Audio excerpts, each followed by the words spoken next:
Hi guys. Hey guys. It's time for another Walking Dead review. This time we're reviewing Fear the Walking Dead, the Season 1 finale, Season 1, Episode 6, titled The Good Man. If you haven't seen this episode and you want to avoid any spoilers, you're going to want to skip this video and come back later because everything we say from this point forward is going to be a spoiler.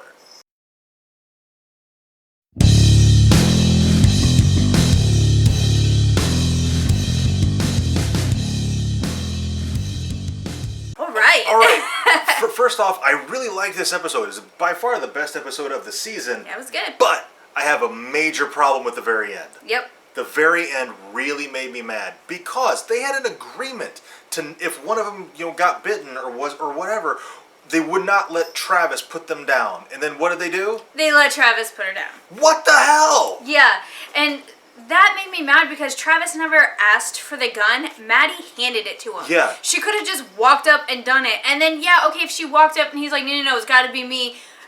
Yeah. Okay, fine, whatever, you caved. But, like, they didn't even honor their original agreement. Like, yeah. Maddie just hands him the gun like, oh, yeah. well, you're here, so here you go. Yeah, it was really infuriating. It's, oh my God, I'm so mad. But it was a good episode. Yeah, other than that, it was a great episode. So, so they're evacuating, and, true to form, Travis lets Andy go. Yeah. Like, you just knew it was happening. Once you found out that Andy was going to ride in the truck with Travis, you just knew he was going to let him go. He was going to escape and because that it was going to be a colossal mistake. Yeah, absolutely. And it was, because Andy shot, Ophelia. Yeah. In the arm. In the arm. Like, we thought she died. Yeah, at first I thought it was a kill shot. But no, he only got her in the arm, which was a real shock to me because I didn't think Ophelia really added anything to the show. Yeah, I actually, like 5 seconds before this happened, I was like, I bet Ophelia dies soon. Because she doesn't really add much to the story, and yeah, it just wouldn't make sense for her to die. And then she was shot, and I was like, oh, well, there she goes. But no, just the arm or shoulder. And then once Andy shot Ophelia, Travis snapped. Yeah. And he beat the crap out of him. Andy's a dead man. Yeah, Because just the way he was laying with his head back, and he's like, he's going to choke to death on his own blood, if anything else. Yeah. Just because his nose is broken, that blood's going to run down into his throat, and he's going to suffocate on his own blood. Yeah. So Andy's a goner, and I'm fine with that because I never liked Andy anyway. And finally Travis does something he's supposed to. A little late here, but but then of course he had to put down his ex-wife, and now he's completely now he's broken again. Now he's broken, it's like he kind of gained some zombie apocalypse points, and now he's lost some. Well, yeah, he kind of gained some. I don't want to say if he lost any zombie points though. Well, because he's broken again, so he did. I want to see how he bounces back. Yeah, he might. If he's able to, if he's kind of not suck it up is probably the wrong phrase, but if he's able to cope with the action of having to put down his ex-wife. Yeah, maybe he won't lose so many zombie apocalypse points. One of the things I noticed right before they left to go free their people from the compound is it seemed to me like Maddie was pretty much just done with Travis. Like, she's like, he's riding with you, talking about Andy. She's like, he's riding with you. And she just, the look of disgust on her face in that moment, I thought, oh man, this relationship is completely broken. Yeah. And that was kind of a theme throughout the episode a little bit. Yeah, but because then, Ophelia and Daniel, their relationship is totally broken because she found out about his true past. Yeah. But, they come back from that because, Travis is now broken and sitting in the waves, and Maddie goes and comforts, and they find out that Ophelia's mother is dead, so that I think that kind of brings Daniel and Ophelia back together. So it's kind of like these shattered relationships in the beginning got repaired towards the end. Just through dramatic circumstances. Yeah. Oh, okay, so one of our questions. and I totally did not think Daniel would let the 2,000 walkers out. I thought they would get out on their own just from the sheer weight of all of them pushing on the doors. But no, he did, and it was all part of this elaborate plan to get their people back. And it was genius. Yeah, it never crossed my mind that they might use those walkers to get their people back. Yeah. One, because I'm surprised they got Travis to go along with it. Yeah. I'm like, because really? Imagine like all the people that will die in the process of that, and the fact that they can get Travis to go, okay, yeah, we can do that. But, these people also came into their house at night and took Nick from them. So, maybe he was like, well, they deserve to die. I don't know, but... And how much arguing was there that we didn't get to see? Yeah. But that, I mean, just never crossed my mind that he would use them. We knew they were getting out. They would not pointedly show us the arena, show them pushing against the restraints, and them not get out. Yeah. But yeah, totally didn't see Daniel letting him out. Blindsided. Absolutely genius tactical move. Yes. But another really frustrating thing in this episode is the soldiers, they're not shooting to kill these walkers. It's like they panicked. Yeah. And like one headshot, I think, we see one walker fall due to a military man shooting him.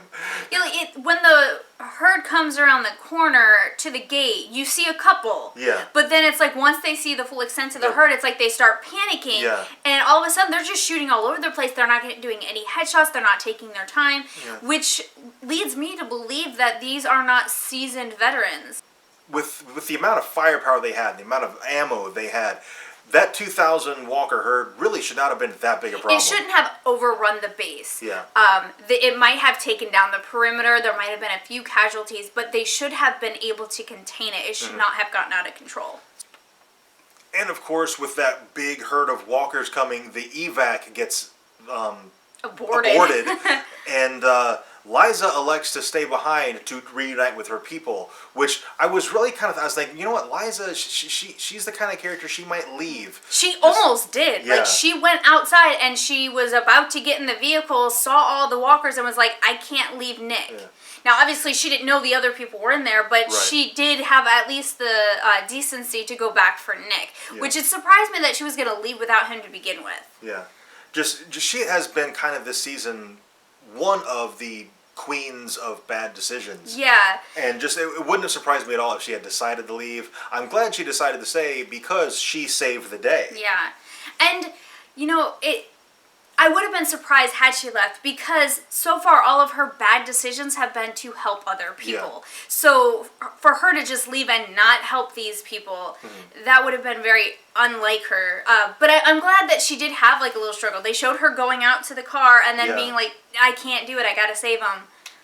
Okay, near the end of the episode, actually almost at the very end, as they're at Strand's house, Nick has this epiphany that, you know, basically he's been living in this world where he doesn't know what he's going to do next, where he's going to go next. He's been living kind of by the seat of his pants for so long that he feels like the rest of the world is finally catching up.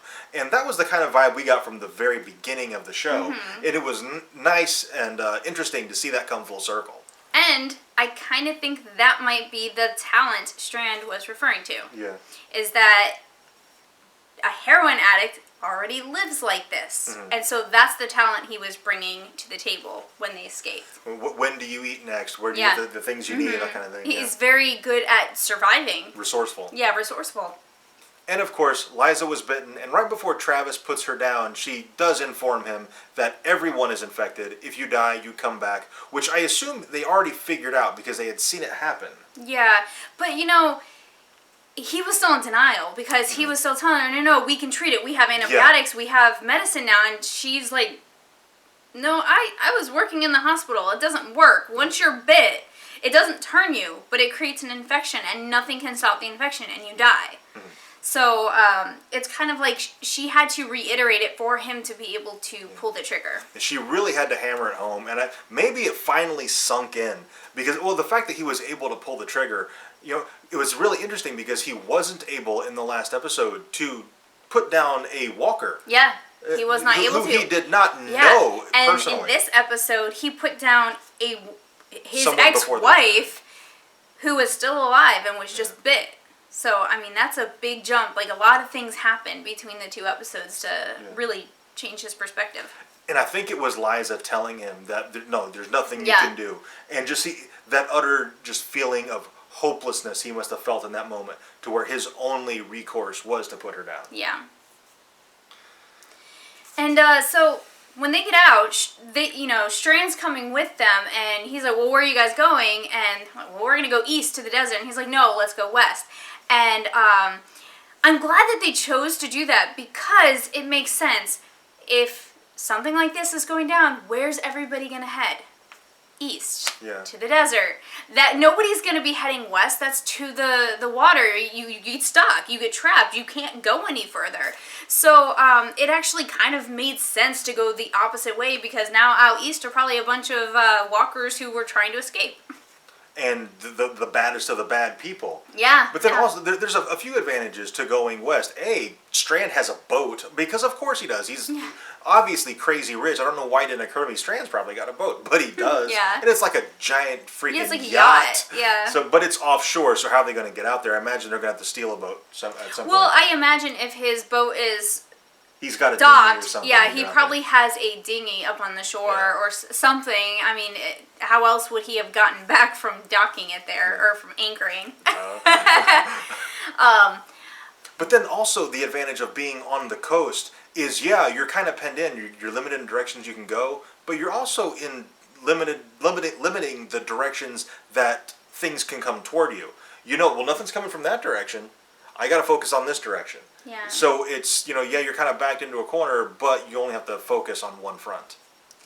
I'm really, really glad that they've mentioned the boat, and I do hope that they get out there and that they live on the boat for a while, because there's always been this question in my mind, like, would being on the boat work?